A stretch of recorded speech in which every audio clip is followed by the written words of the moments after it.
Good morning, good morning, good morning. How's everyone doing? This is Luann from Blackberryrock Homestead. Um, Today's Recipe Friday, which in actuality it's on a Tuesday that I'm filming this, but it is Recipe Friday. Um, so I got a bunch of these jars because we don't have trash service out here in the rural area, the country area. At least not in our neck of the woods. Um, and the trash service that we did have at one time, they would drop glass. So I have an abundance of these little jars, and my stepdad and mom save a bunch of those little jars, but they always put the lid on tight. But anyway, so we are going to use these jars by putting a couple, I got two jars here, a couple of spice mixes in, which I love to do that. Or if you have a jar that has a little nick on the top, or nick anywhere on the jar, ideally you want to throw it away, but if it's not broken, the nick on the top, you can't pressure can. It's a iffy on the water bath, but I have done it in the past. So let me turn you around and let me show you my first seasoning mix. We're going to do two today. So what is the first seasoning that I'm going to make for you? Chili seasoning mix. Now this is two different kinds. One of the kinds of chili seasoning mix I could not find. It calls for a recipe I am going to do in Chili Fest, which starts next month.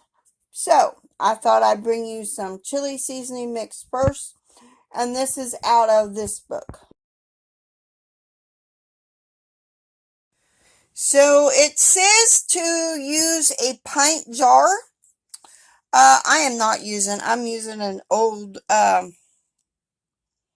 jelly jar.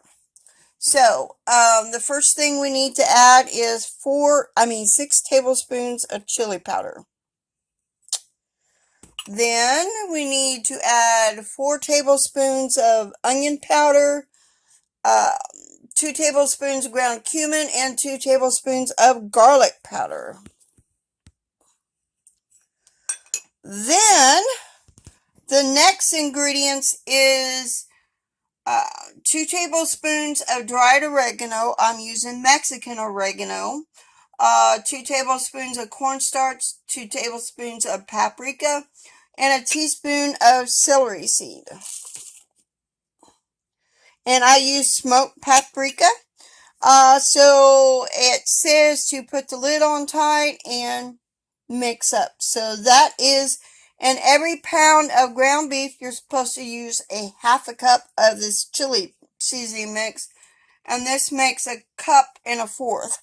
So I am going to put the lid on and get all my ingredients together. And I will shake it, put a label on this. And then we will go and get to our next chili seasoning mix.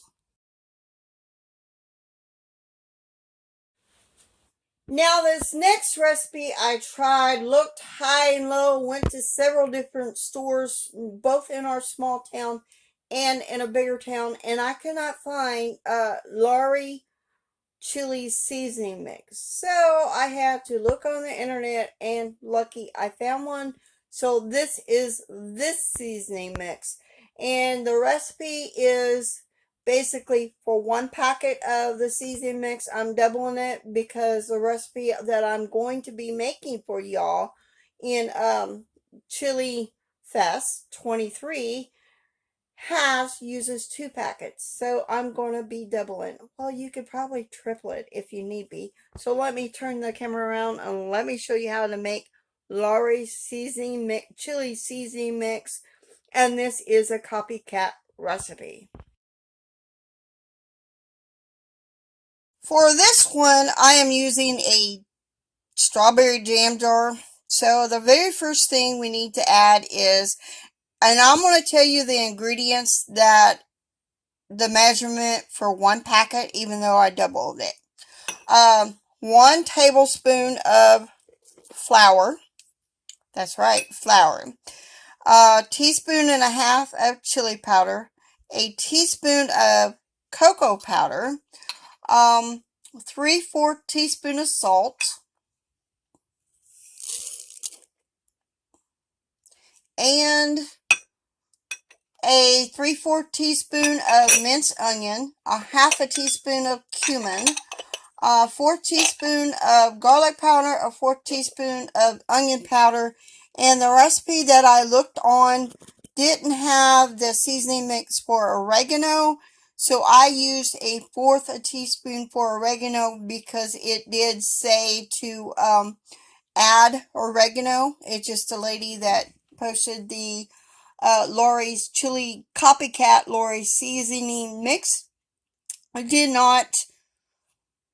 Oregano didn't agree with her, so I added a 1/4 teaspoon of oregano. You could probably tweak this recipe a bit with the amounts that you like. And I use Mexican oregano just to make it, give it that extra punch. So that is it for today. So I hope you enjoy these chili seasoning mixes that I made, and see y'all later, and have a very blessed day.